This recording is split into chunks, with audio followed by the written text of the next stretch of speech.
Hi everyone, welcome back to Learning with Leah. So glad you could join me today. Today we're going to talk about passive and active voice. This was a suggestion from a few of you, and so I thought I would do that today. So active and passive voice can be tricky, and I even remember learning this and finding it a little difficult too.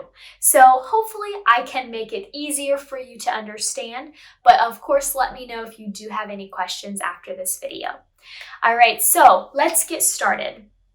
So first of all, you need to know what is active and passive voice and how do I use it? So I'm going to explain. So active and passive voice are the way in which we use and make our sentences, and it has to do with the subject, the verb, and the object. Okay, those are the most important parts with an active and passive sentence. So in an active sentence, the subject is the one doing the verb or doing the action.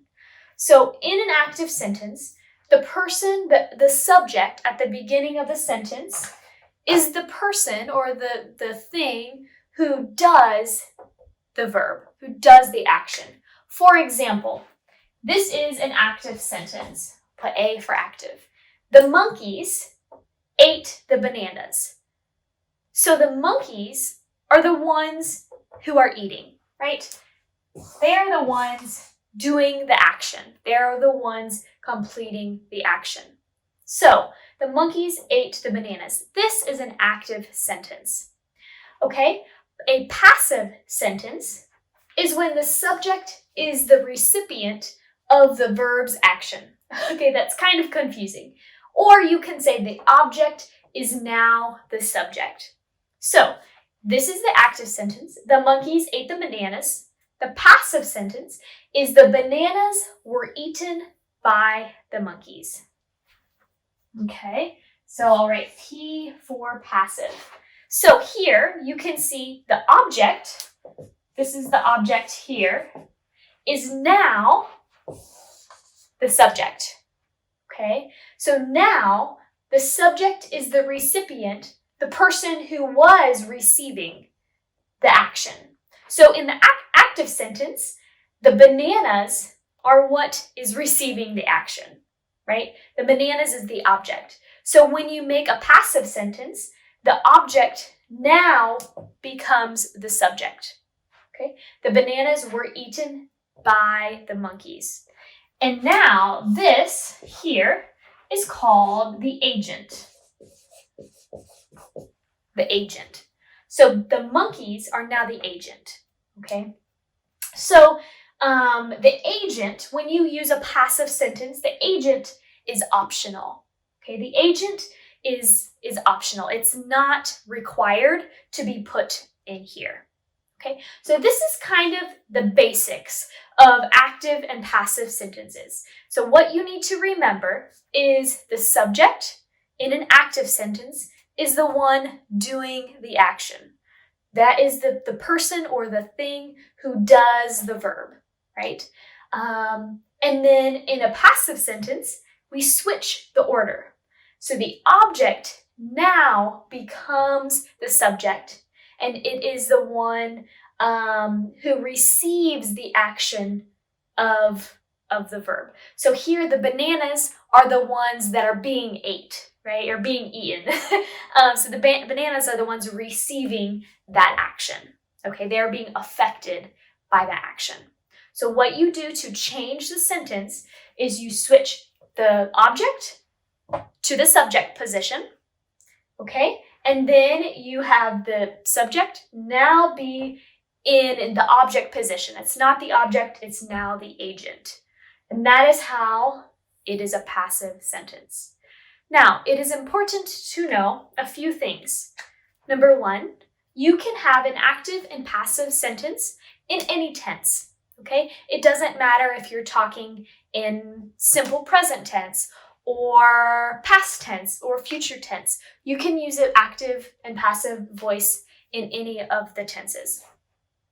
Another thing to remember is that if there is no if there's no object, then you cannot create a passive sentence. So if I just said, the monkeys ate, we cannot make a passive sentence from that because there's no object. So there has to be an object in the active voice in order to make it a passive voice sentence. All right, so this is the basics, but now let's look at when or why do we use the active and passive voice. I'll show you. So with active and passive voice, sometimes people might ask, well, what is the point of passive voice? Or when do we use what? So active voice is typically what we speak and use. Active voice is preferable in most cases, but there are a few reasons and a few times in which we use passive voice. So I'm going to explain this now. So why passive? Why do people use passive?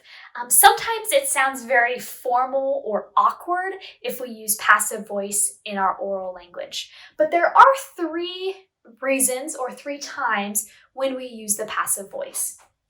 Number 1, probably the most common, is when the subject is either unknown, we don't know who is the person doing the action, or if the subject is obvious. If the subject is obvious and we have already, in our speech or in our writing, we have already said who the subject is, we don't need to repeat it in every sentence, right? If it's obvious, we might use the passive voice. So here is an example of the subject being unknown. The ballots have been counted, right? Maybe there is an election and you vote. The ballot is the name for the vote, right? Once the vote is cast, it's called a ballot. So the ballots have been counted. So we don't really know who the people are that count the ballots. So because of that, we can, if the subject unknown, we can use the passive voice. So you can see here, this is the ballots are the object that is receiving the action, right? They are the ones being counted. So here we don't know the subject, so we can leave it out. Okay. The second reason why we can use passive voice is to shift the focus. So sometimes we don't care or don't really want to focus on the subject. Sometimes we want the focus to be on the object. So here's an example. The suspect was questioned. The suspect was arrested, right? The person doing the arresting is probably the police, right? If there is a crime, maybe somebody robbed a bank. We don't care that the police, we care that the police arrest the suspect, but we want the focus to be on the suspect. We don't want the focus to be on the police, right? So sometimes we can use the passive voice to change the focus to avoid the subject, and we want to show everybody, show the audience or the people we are talking to what we care about and what our point is trying to be. So here, for example, the suspect was questioned or the suspect was arrested. The focus is on the suspect, not on the police or the person doing the action. And number 3, for sentence variety. So sometimes we sound very choppy if we say, especially in our writing, if we are saying the same kinds of sentences over and over and over again.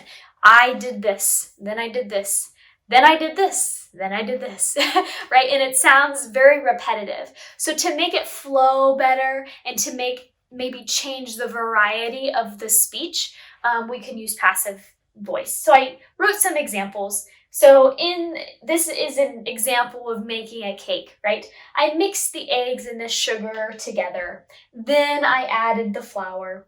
The cakes were baked at 350 for 30 minutes. So I used passive voice on the last sentence. So that way I didn't say I in every sentence. I baked the cakes at 350. I could say that, but to change up the flow of the sentence, and to change the variety a little bit, I can use passive voice there.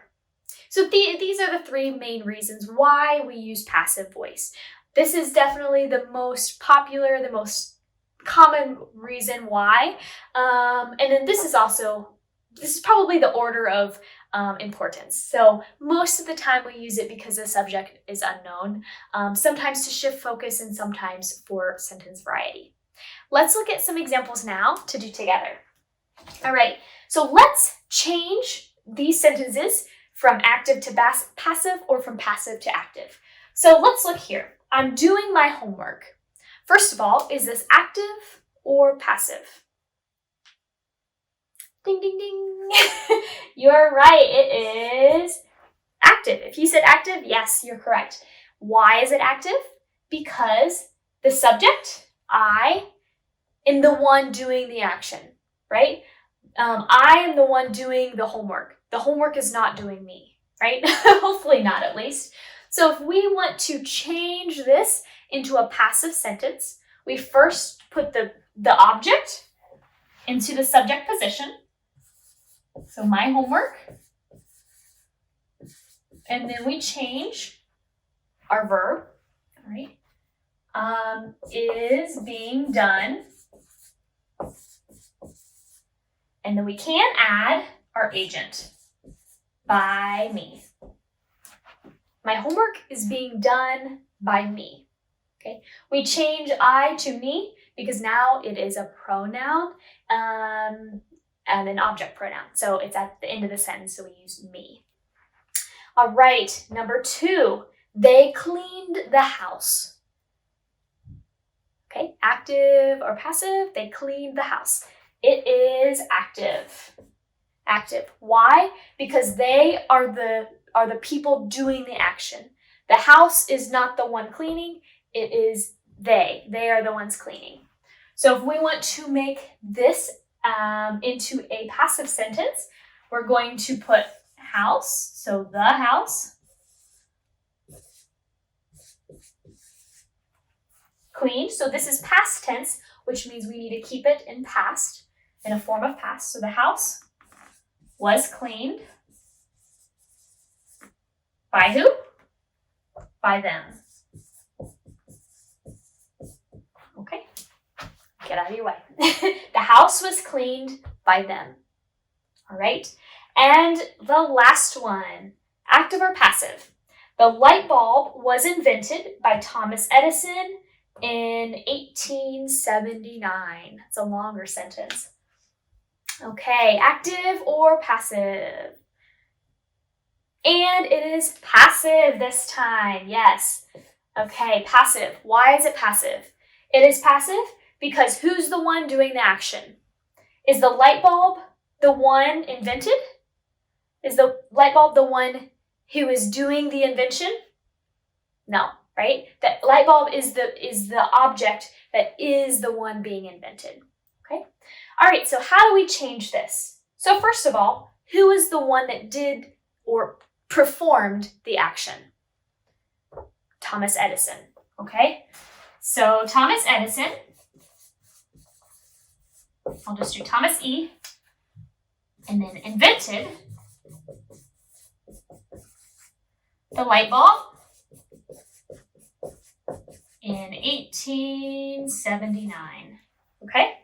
So what's important to know is that the verbs have to stay in the same tense, okay? If you're in present tense, it has to stay in present tense, going back and forth from active to passive. If you're in past tense, it has to stay in past tense. If you're in future, same thing.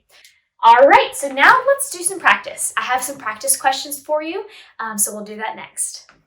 Okay, now I have some practice for you. So I have 4 sentences that I want you to take from active and create a passive sentence from them. And then I have 4 sentences that are passive, and I want you to change them to active. So we'll read them together. The cashier counted change. Beautiful elephants roam the wild. She read the book in a week. Tim is going to pave the road. Okay. 2 dozen cookies will be baked by Susan. The baby was carried by the kangaroo. The questions are answered by the teacher. Peanut butter was eaten by the dog. Okay, I would like you to change these into the correct form.